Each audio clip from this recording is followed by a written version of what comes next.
At this juncture in the program, I'm joined by Mr. Thomas A. Farrington. Mr. Farrington, welcome to the show. Thank you, Cynthia, and I appreciate your having me. You're welcome. Now, you're the founder and president of PHEN, or the Prostate Health Education Network. That's correct. I founded the PHEN in 2003. Okay, so tell us, what is PHEN, when was it established, and why? Well, PHEN is a nonprofit organization that I founded in 2003 to really address the prostate cancer crisis within Black America. Most people don't realize that Black men have prostate cancer incidence rate that's 60% higher than all other men, and we die at a rate 140% higher. When you look at those numbers, prostate cancer among African American men is the largest health disparity for any type of cancer. What we aim to do at PHEN is to change that situation, is to try to end that crisis. Tell me why Black men are impacted the most by prostate cancer. Well, you know, a lot of people have done a significant amount of research on this issue. There are two areas where we impact the highest. I mentioned both. One is on incidence rate and one on mortality. When you look at the incidence and the 60% higher rate there, a lot of that is attributed by the researchers to really a genetic predisposition to prostate cancer, a higher predisposition. Researchers have also looked at some of the environmental issues, but the biggest overriding issue appears to be a genetic predisposition. When you talk about the higher death rate, we seem to be diagnosed at a later stage, not getting maybe the same type of good treatment, so we have access to treatment issues. And then even the managing the survivorship. When a man is diagnosed with prostate cancer, he lives as a survivor, but he's always at risk for recurrence of the disease. You need to understand how to look at the early detection of a recurrence and really how to manage treatment for that should you have a recurrence. Okay, I know you're a prostate cancer survivor. So what's your testimony? Well, I am a 10-year, let me change that. Time flies when you're having fun. I am a 13-year prostate cancer survivor. I was diagnosed, Cynthia, with prostate cancer 3 months after my father died from the disease. And in years earlier, I had lost both my grandfathers to prostate cancer. And when I was diagnosed, even with that family history, I didn't have a good appreciation for my risk. So one of the things that drove me to study the disease was just the fact that how could I be so unaware of my risk? You know, there was probably a 90% chance that I was going to face this disease. So I wrote a book and published it 1 year after I was treated, and then started this organization 3 years after treatment.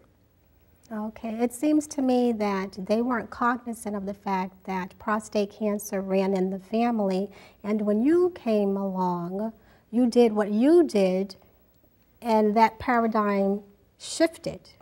Well, I think that there are two issues. I think one issue has to do with the knowledge of the men and the families. The men and the women in African American families understand the risk level.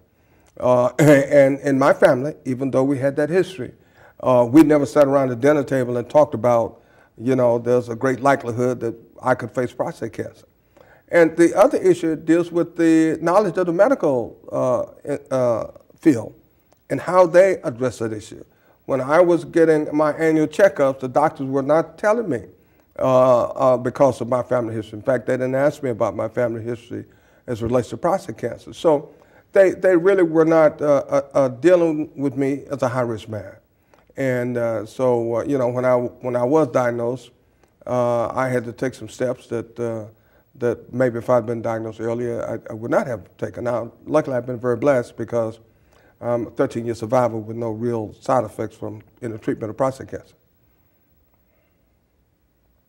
What are things people can do to find out about prostate cancer or whether or not they have prostate cancer? Well, what we do at the Prostate Health Education Network is really focus on educating men. We're focusing on educating African American men because we have such a high and urgent crisis. In fact, our motto, Cynthia, is knowledge is the best defense against prostate cancer. Knowledge as a healthy man. When you are healthy, understanding your risk level based upon the family history is one thing, because that's going to drive you in determining when you should begin getting tested to see whether you have prostate cancer. And so that's the first thing, understanding your risk and then beginning your testing or screening for the disease. And men at high risk should begin this process at age 40, no later than age 40. And then once you, should you be diagnosed with the disease, prostate cancer, unlike a lot of other diseases, is not a kind of a fixed type of treatment. Because depending upon the stage that you were diagnosed, there are many, many different options. So one doctor may suggest surgery, another doctor may suggest radiation, another doctor may suggest, well, why don't we wait a while and let's do active surveillance. So knowledge about the treatment options and the one that best fits you is another very big need. And then, as I mentioned before, once you go through treatment, understanding that you need to continue to be tested to see whether there's any sign of recurrence of the disease, because you want to have an early detection of a recurrence should you need treatment again. And should you have advanced disease or recurrent disease, understand again how to go through the treatment process. It's a continuous, it's a lifetime journey, beginning as a healthy man and throughout the rest of your life, should you be diagnosed with the disease. What we do at PHEN is try to focus on educating men and providing them with the knowledge that they need to survive prostate cancer. I know there are people who are mulish, who are stubborn, and they won't go to the hospital and find out whether or not they have prostate cancer. So what are some of the symptoms of prostate cancer? What should they be looking for? Right. Well, you know, there are men that are stubborn. In fact, we try to educate women too, because we want the wives and the mothers to get on the men who may be stubborn. You know, I was stubborn. In fact, it was my wife who forced me to go to the doctor to have to get checked up to show that I had prostate cancer. So I'm no different than most other men when it comes to health. You know, we just kind of tend to feel as long as we can stand up and walk, we're healthy. So I think what we need to let men know is that the prostate, a lot of people don't know what the prostate is. The prostate is really a sexual organ, and it's important for sexual health. And so men need to understand that. And I think that may help to say, hey, let me understand my prostate health. And you don't need to go to the hospital to get tested. You go to your doctors and get screened with a blood test and a physical exam. I don't know why, but for some reason I missed the symptoms. So what are the symptoms? So for example, there's frequent urination, and what else? Well, what we always tell people is don't wait for symptoms, because if you have symptoms of prostate cancer, typically the disease has progressed. So you really want to take all the steps that you need before experiencing symptoms. But if you have situations where you have frequent urination, getting up at night, that's certainly an indication that you could have a prostate problem. Not necessarily prostate cancer, but a prostate problem. And I guess that's the most frequent one. I think that's the one that most people can identify. Okay, what can you tell me about the annual Father's Day rally against prostate cancer, and then talk about the ongoing initiatives at PHEN? Well, this year we are hosting the 5th annual Father's Day rally against prostate cancer. We do that in partnership with churches all around the country. And this year we're hoping to reach 1 million people with our rally.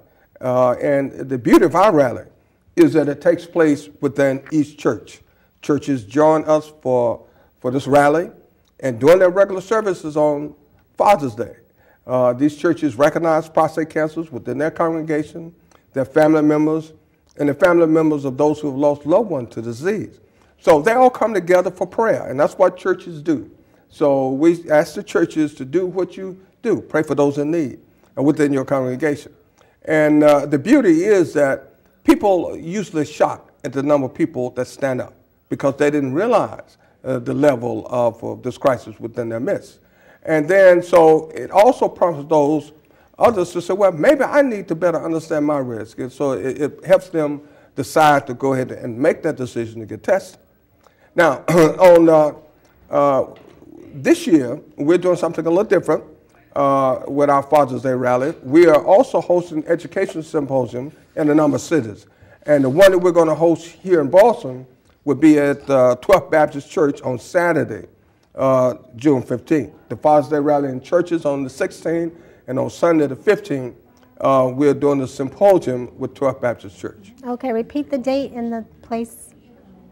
The Prostate Education Symposium is at 12th Baptist Church on Saturday, June 15th. Okay. And people can find information about the rally and the symposium on our website at www.rapcancer.org. Okay, so how effective is the online educational television series? Is it reaching a lot of people? And who visits the site the most, i.e. men and women or blacks or whites? Well, I can say that we really target the African American community. So I would imagine that we probably would get most of our audience. And we do a monthly meeting and webcast from the Dana-Farber Cancer Institute, whereby we record that webcast, and it becomes part of our PHEN online television series. And so each one of those segments is really a separate lesson. And so they're there, and people continuously to go to access that information. Okay, finally, I know you're an author. So what books have you written, and are they based on prostate cancer? Yes, they are. You know, my background before facing prostate cancer was as a business entrepreneur. I started and ran software companies. And so I've written 2 books, one, Battling the Killer Within, the second one, Battling the Killer Within and Winning. And, you know, Cynthia, I hope to write a couple more books during my lifetime. Okay, are there any closing remarks? Yes, I always like to let the audience know that you can beat prostate cancer with knowledge, and to learn as much as you can while you are healthy. And so we invite people to come to our website and to study. If you are, especially if you have a history of prostate cancer within your family. And the second message is, if your church is not participating in our Father's Day rally, well, ask your church. Every church should participate. We plan to reach 1 million. It's going to be quite a celebration nationwide, and so make sure that your church is involved.